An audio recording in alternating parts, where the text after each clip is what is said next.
Hi, I'm Loretta V, President and CEO for Authority Health. You know, this is a very special time. We are about to go into the Thanksgiving season where people really concentrate on giving thanks and being grateful, and people are going to be gathering with their family and their friends.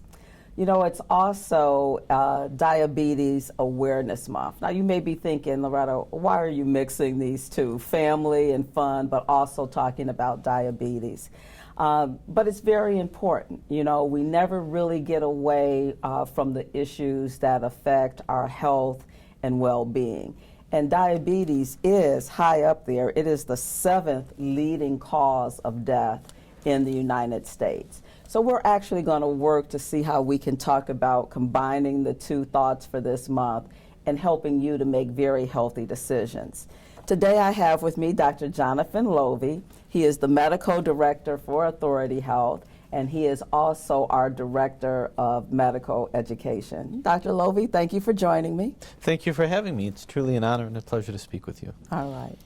So we're going to start off by talking about diabetes so that our listeners will understand what it means and what it is. So there are two types of diabetes, right? There's type 1 and type 2.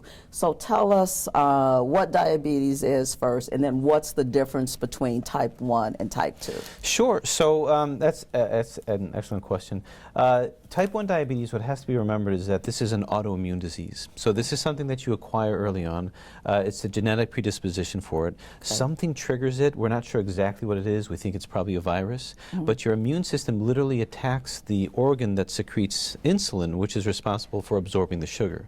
Okay. So this autoimmune attack on the pancreas causes your body to not produce the insulin, so the sugar builds up, and all the complications of diabetes happen, not just with the elevated sugar, but also the other metabolic effects. So oftentimes it's diagnosed at a very young age, and you can end up with a very significant metabolic catastrophe called ketoacidosis.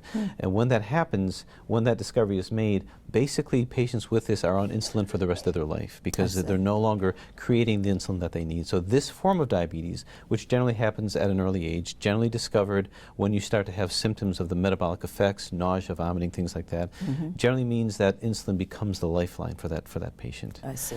Type 2 diabetes is slightly different. Insulin is still involved, but this is more in the context of what we call a metabolic syndrome. This is where the cells become resistant to the insulin. So your body's making insulin, but for reasons that have to do with maybe genetics or predisposition, the cells just aren't quite as responsive for it. And the body can adapt to that. And within this metabolic syndrome that we have is a couple of things, characteristics patients can have to suggest that this insulin resistance is happening, which has to do with things like obesity, slightly elevation of your sugar before the acquisition of diabetes. Your triglycerides can be very high, the good cholesterol can be very low. So within this, the end result is very similar, which is just an elevation of the sugar and then the effects that that sugar has on the body. Got it. So with type 2 diabetes, we always hear about, you know, the connection between that and obesity. So does that mean that all people who are obese are going to develop diabetes? So the good news is no. There are people that have a what's called a metabolic health, despite the fact. Now, there's no doubt about it. Obesity does have a correlation with diabetes. Absolutely. With type 2 diabetes, about 80% of people with type 2 diabetes have obesity. And those that have obesity that don't have diabetes, about maybe 30 to 50% do progress to become diabetic. Okay. But what has to be dealt with also is the fact that obesity is just one factor in this metabolic syndrome. Family history seems to play a role. So two people at the same weight, given the genetic predisposition, one might become diabetic, the other one might not. Yeah. But when you add it all up together, the effects of high blood pressure, the effects of what's happening with triglycerides and other things, and the genetic factor, oftentimes it can lead to that. Can lead to it. So sometimes people talk about the fact that they've been told that they're pre-diabetic. And then there was a point at which there was kind of like that kind of fell out of favor to say pre-diabetic. So Tell us about this condition of prediabetes. What does it mean? Is it a real thing? And what should people do if they hear from their healthcare provider that they're a pre-diabetic? So that's an excellent point and an excellent question. So you're right, there was sort of a swinging pendulum about what prediabetes meant. Was it just another manifestation of the metabolic syndrome that we were talking about? But it turns out that prediabetes does actually play a role diagnostically that's beyond that. And what prediabetes means is that at that point, you're starting to have some actual cellular signs of that insulin resistance that we were talking about. But the way the body compensates for insulin resistance is that the body kicks out more insulin, and then after a while the insulin levels start to fall, and that's when you start to have trouble with the actual diabetes. So when they've identified pre-diabetes, that's purely based upon the sugar level. It's not quite at the level of diabetes, but it's not quite normal either, which means the body is starting to go down a path. And what's seen is that with people diagnosed with prediabetes, there's a 10% increase in diabetes each year. So there's a 10% chance of going from prediabetes to diabetes each year, which means in about 5 years, that's a 50% chance of getting diabetes. Those with prediabetes, which again is simply the sugar being higher than normal but not high enough to be diabetic. Is this that A1C? So you got it. There's the A1C and there's also just the fasting sugar. So the fasting sugar is above a value of 126. That's a diagnostic criteria for diabetes. But if it's not 126 but above 100, then we say you're sort of in the realm where the body's having a harder time than it should with sugar. If the A1C is above 6.5, we're in the realm of diabetes. But if you're below 6.5 but above 5.7, then again the body's having a kind of a difficult time. It might be a sign that you need to do something. Yep. So you did mention briefly that diabetes could run in families, you know, the whole family history and all of that. So talk about that a little more. And also, you know, people want, you know, hope and encouragement and to know that they can do something about it. You know, there are times when people say, oh, my mother had sugar, my father had sugar, and they just think it's going to be a fait accompli, that they're going to have, you know, what people commonly call sugar. So talk a little bit about family history, talk about some more about, you know, the pre-diabetic phase and what people can do if they know that they have a family history or they're in that pre-diabetic phase. What can we do to help ourselves? So the good news is that there's a lot of hope with this. I did want to get back to what you're talking about the family history, and that's hugely important. When the doctor sits down to talk to you and to gather a history, the apple doesn't fall too far from the tree, but your genetics are not necessarily your destiny. You know, we're all changing. We live in a different environment, for better or for worse.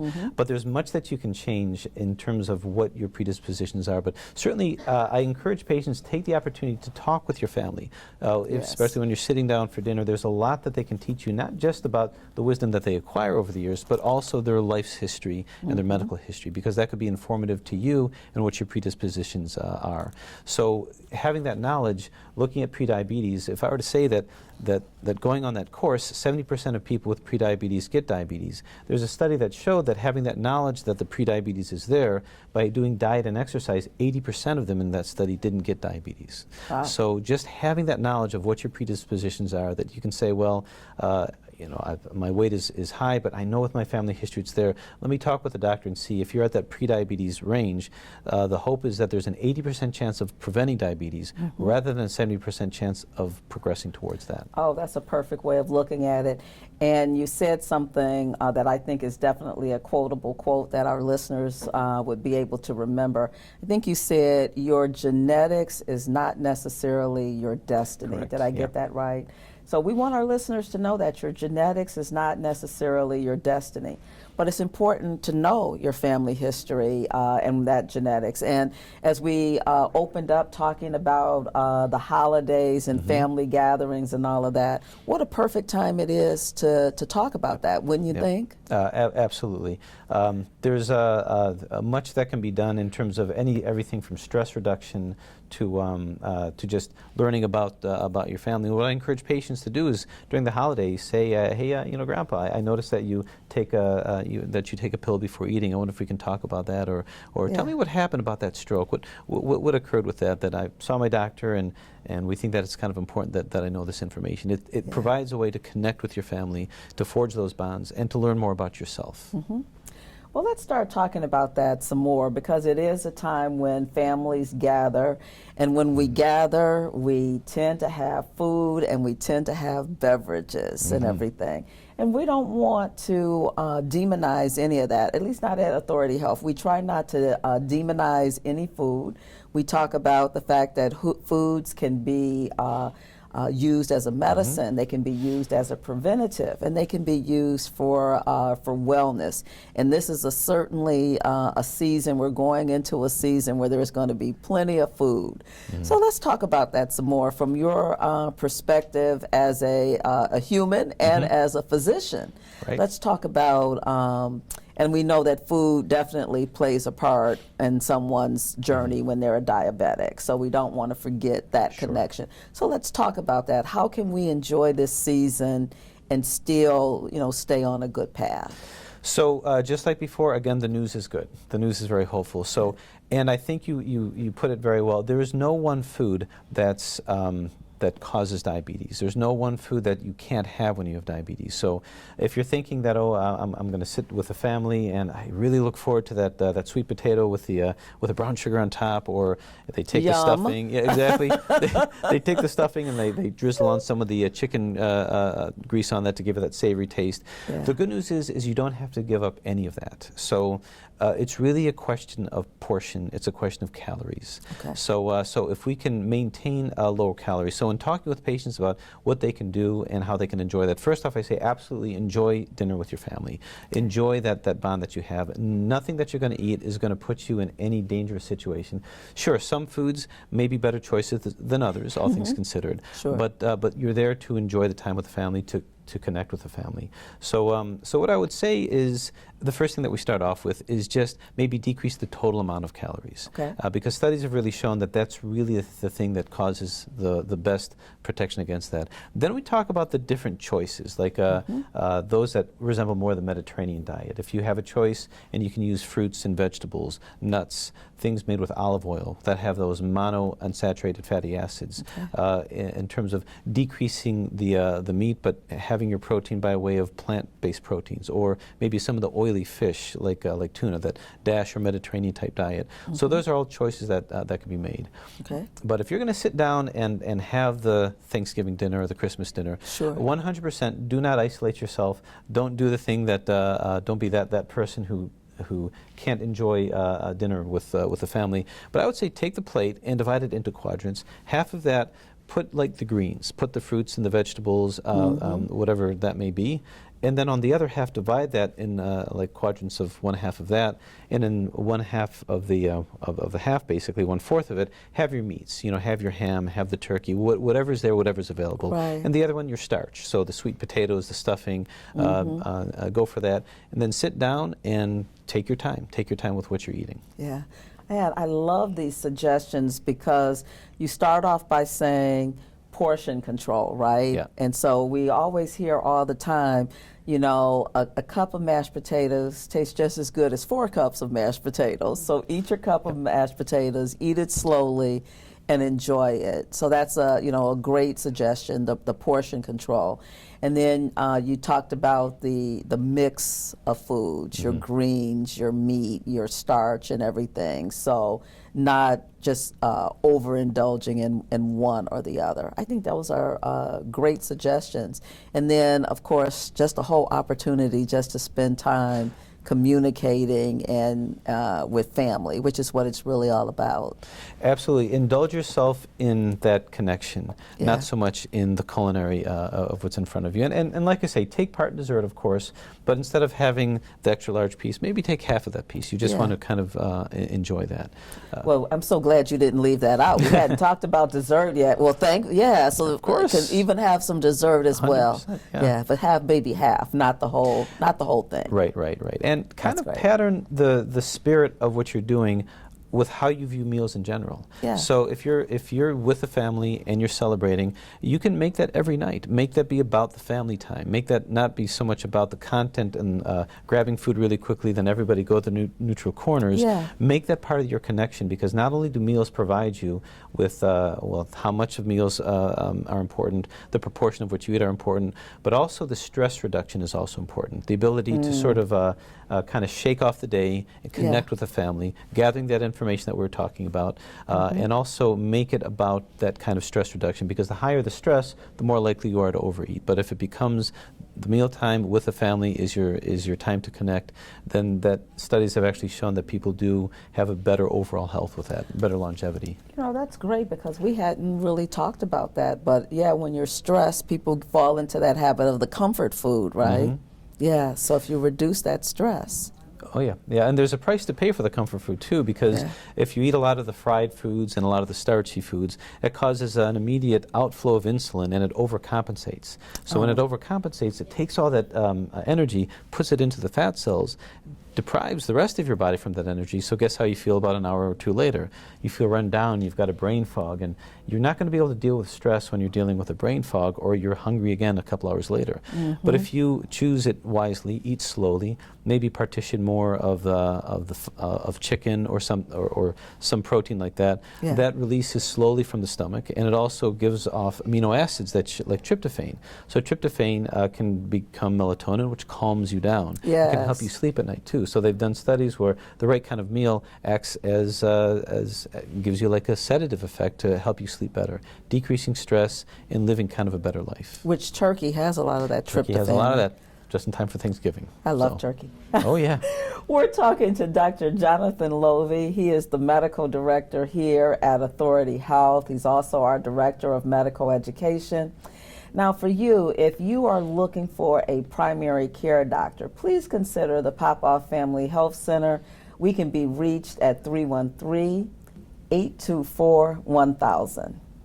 You know, I think that we've covered a lot of the topics here. We've talked about family gatherings. We've talked about food. We've talked about what diabetes is and what it isn't. I'm going to give you the final word.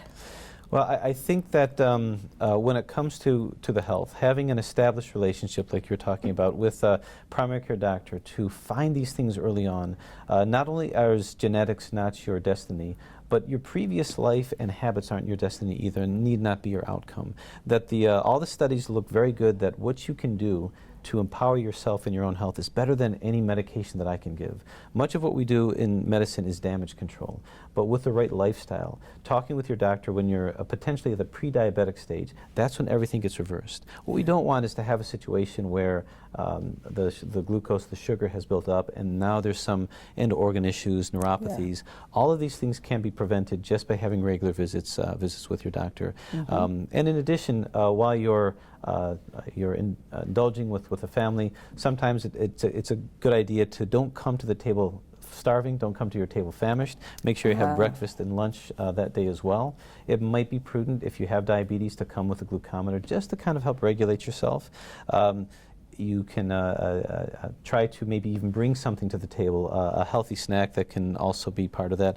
Try to diminish the time at the buffet and more just time sitting down with the family. So with proper preparations, the holiday season can be just as rewarding and as enriching as you always remember it, but sort of with the eyes of somebody who's got their eyes on their health. So I think you've made a key point there, because sometimes people think, you know, that their lifestyle has been so rough, so ragged, that why should I try to change now? But really, it sounds like you're saying that if change can happen, and that there's still hope.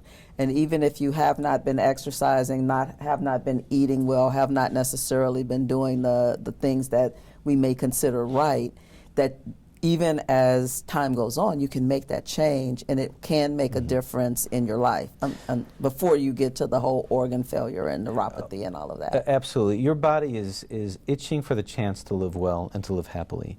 And although stressors may drive us in one direction, what I find with people is once they go down that path, it's so empowering and enriching to feel better, to sleep better, to feel that the pressure on their joints are less as the weight is coming down. it's a process. It's a cycle that continues to feed itself, no pun intended. Yeah. And it's only empowering. Yeah. So yeah, living well is always something that that patients come back for more. Well, great. Well, there you have it. I love that. Your body is always itching to feel better. So as we enter this holiday season, just keep in mind that we don't want to overindulge. We certainly want to spend good time with our families, that food can be a healer, it can be a preventative, and it can be part of your wellness journey. So we wish you a very happy Thanksgiving. Be safe, be healthy, and we'll see you next time.